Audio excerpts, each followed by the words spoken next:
Pale ndani naona kuna mtungi pale uliukata. Ule umuhimu wake ni gani katika hichi kilimo chako cha sungura? Haya. Ule mtungi nimeukata pale ndio nesti sasa. Ule mtungi nimeukata pale sasa ndio unakaa ni mahali kwake kwa kuzalia. Kwa hivyo yule sungura kama ako karibu kutaka kuzaa, unapaswa kumtoa katika chumba cha wale wengine, unamweka kwa chumba chake mwenyewe peke yake, ambacho sasa kiko na huo mtungi.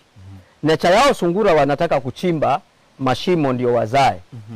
Lakini sasa hawa kwa sababu sisi tunawashika akili zao, kwa hivyo tunakata jerrycan ile tu ya kawaida, tunaitengeza shimo ambapo aingie yule sungura kana kwamba tu anaingia kwa shimo.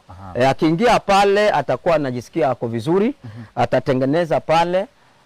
Wewe tu la kufanya ni kwamba unatafuta takataka kidogo na matambara ambayo yamekuwa makukuu na katakata unaweka pale. Inakuwa kama kiota. Inakuwa kama kiota na yeye mwenyewe ataongeza na manyoya yake. Wakati anataka kuzaa anajitoa manyoya, anaweka pale na anazaa watoto wake. Kitu chengine ambacho ningependa sana mkulima asikie ni kwamba wakati wale watoto wamezaliwa, kuna wakati mwingine wale watoto huzaliwa tu kwa waya randomly hivi. Hakuweza kuingia kwa ule mtungi ili azae.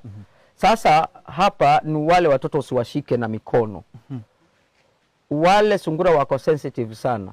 Hawataki kupata mtoto wao ana harufu nyingine. Akipata ako na harufu nyingine ya kibinadamu, yule mtoto watamkataa. Watasusia kabisa, watawanyonyesha na watoto watakufa. Lakini unapaswa either uchukue gloves ndio ushike sungura, ama ujipatie litambara, ujivalishe tambara ushike sungura, ama uchukue hata dustpan na kijiti umchukue vizuri umuweke pale. Sasa bado atampenda kwa sababu hakuna harufu yoyote ambayo anaisikia. Hiyo ni katika kuhandle wale watoto wadogo. Wale watoto wadogo. Lakini huyu mkubwa anasikia pia na kuna njia ambayo mkulima anafaa kumhandle ili kuavoid ile kumdhuru. Labda unaweza ukatuonyesha? Naweza kukuonyesha vile ambavyo unaweza kumchukua na unaweza kumhandle.